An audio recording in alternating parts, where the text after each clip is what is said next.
It's a Tuesday afternoon, and Kevin is sitting alone in the parking lot outside a grocery store because he's not quite ready to drive home yet. The shopping bags are in the trunk, the engine is off, and his phone is glowing in his hand, with the kind of article that always seems to find people at exactly the wrong moment. The headline says, "Americans are wealthier than ever. Household wealth has reached record highs. Retirement accounts have recovered. Home values continue to climb. The stock market is near historic levels." And on paper, it sounds like the financial version of a victory parade. The problem is that Kevin is 47 years old, and as he scrolls through the article, he feels absolutely none of it. He owns a house, he has a retirement account, he has a decent job. He has spent more than 20 years doing the things adults are supposedly supposed to do. Yet every month still feels like a balancing act. Every unexpected expense still feels annoying at best and threatening at worst. And if you asked him whether he feels wealthy, he would probably laugh before realizing you were serious. That disconnect might be one of the strangest economic stories in America right now, because by many traditional measurements, people in their 40s should be doing fine. In fact, they should be doing better than fine. These are supposed to be the peak earning years, the years when careers have matured, salaries have climbed, homes have accumulated equity, and retirement accounts have finally had enough time to grow into something substantial. If you only looked at spreadsheets, charts, and economic reports, you could convince yourself that the average 45-year-old is standing on solid financial ground. But then you talk to actual people, and the story changes almost immediately. Instead of confidence, you hear uncertainty. Instead of security, you hear concern. Instead of people talking about how much wealth they have built, you hear them talking about how expensive everything has become. The strange thing is that both stories are technically true.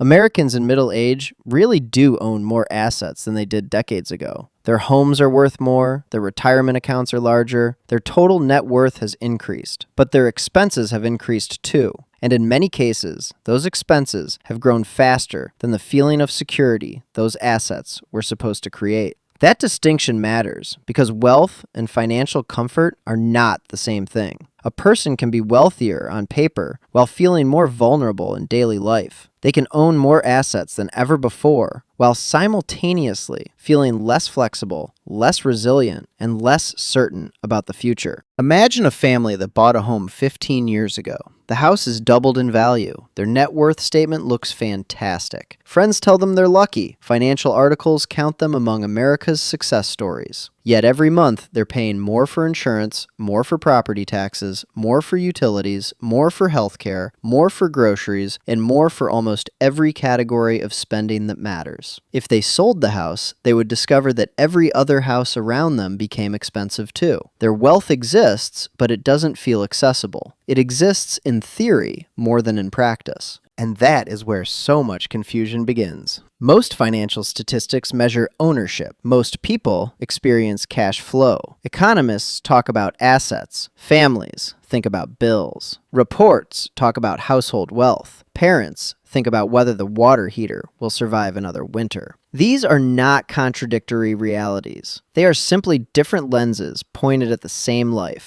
The reason this becomes especially visible around the age of 45 is because middle age is where financial responsibilities begin colliding with one another. Earlier in life, most of your money has one primary mission: build your future. By middle age, money starts moving in every direction at once. Children still need support. Aging parents begin requiring help. Retirement stops feeling distant. Healthcare costs become more relevant. Home maintenance becomes unavoidable. Cars age. Roofs fail. College tuition arrives. Suddenly, every dollar that enters the household already has 3 different destinations before it even reaches the checking account. This phenomenon has become so common that economists and sociologists gave it a name. They call it the sandwich generation. People squeeze between supporting older relatives and supporting younger family members while trying to prepare for their own future at the same time. It sounds like a neat label until you realize what it means in practice. It means helping your daughter with tuition while helping your father with medical appointments. It means contributing to a retirement account while also helping your son cover rent after a job loss.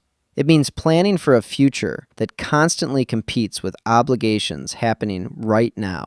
The result is a financial experience that often feels very different from what people expected when they were younger. Many 45-year-olds imagined that by this stage of life, they would feel settled. They thought there would be a moment when the pressure eased and everything started making sense.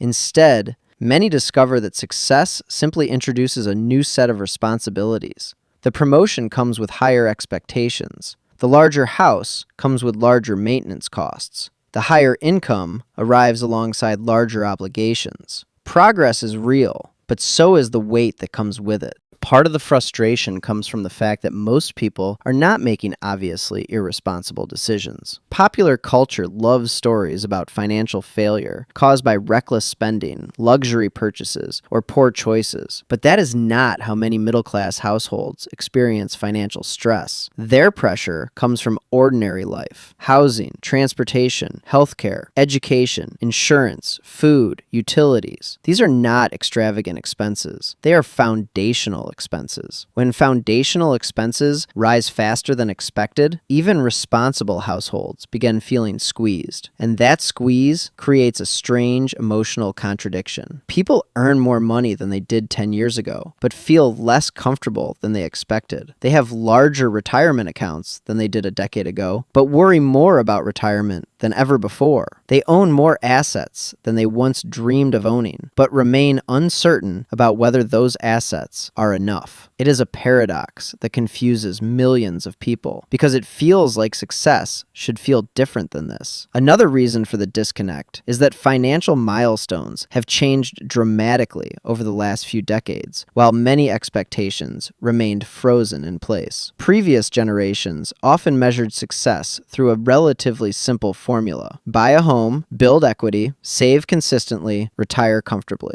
The formula was never perfect, but it was understandable. Today, those same steps still matter, yet they operate in a different environment. Housing costs are higher relative to income. Healthcare consumes a larger share of budgets. Education costs have climbed dramatically. Retirement timelines have become more uncertain. The old roadmap still exists, but the terrain underneath it has changed. This is why comparisons can become so dangerous. A 47-year-old today may compare themselves to a parent who seemed more secure at the same age, without fully accounting for how different the financial environment was. They may compare themselves to national averages, distorted by extremely wealthy households. They may compare themselves to social media lifestyles, financed by debt or selective storytelling. Every comparison creates another opportunity to feel behind, even when the underlying reality is more complicated.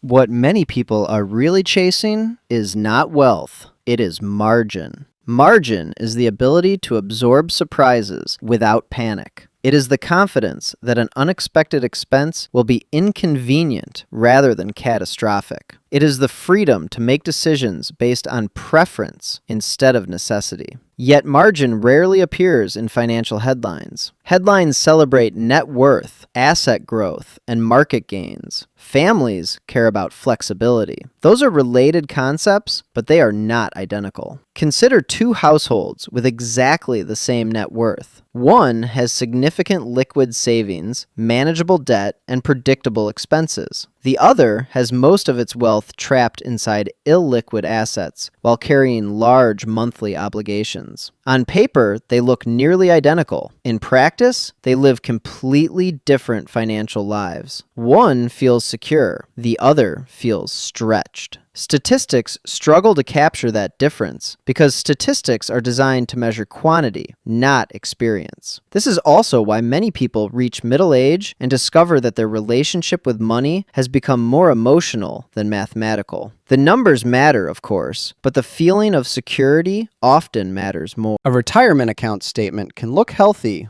while still generating anxiety. A growing home value can feel less exciting than a rising insurance premium. Feels frustrating. Financial reality becomes less about maximizing wealth and more about managing uncertainty. The good news is, understanding this distinction changes the conversation. Once people stop measuring themselves exclusively against headlines and averages, they can begin focusing on variables that actually influence daily life. Cash reserves, debt levels, spending flexibility, savings rates, financial resilience. These may not sound as exciting as becoming wealthy, but they often have a much larger impact on peace of mind. And perhaps that is the most important lesson hidden underneath all these statistics. The goal was never simply to accumulate assets. The goal was to create stability. Assets are one path toward stability, but they are not stability itself. Wealth can support security, yet wealth and security are not interchangeable. Confusing the two is one of the easiest ways to feel disappointed by financial progress. As Kevin finally puts his phone down and looks through the windshield, the rows of parked cars around him,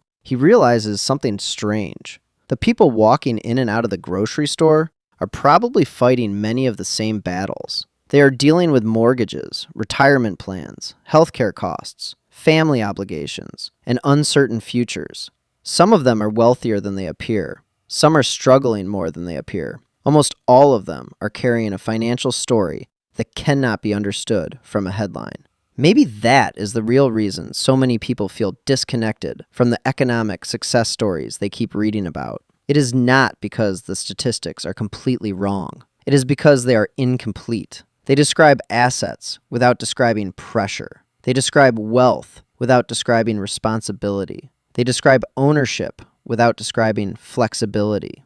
And somewhere in that gap between the spreadsheet and real life sits the average middle-aged household trying to reconcile record levels of wealth with the persistent feeling that financial security remains just a little farther away than it should be. The truth is that most people are not failing. They are navigating a system where the cost of stability has increased faster than anyone expected, where traditional milestones no longer guarantee traditional outcomes, and where success often looks much less dramatic than the stories people tell about it. The challenge is not becoming rich enough to impress a statistic. The challenge is building enough resilience to withstand reality. And for millions of households entering the second half of their working lives, that distinction may be more important than any headline they will ever read.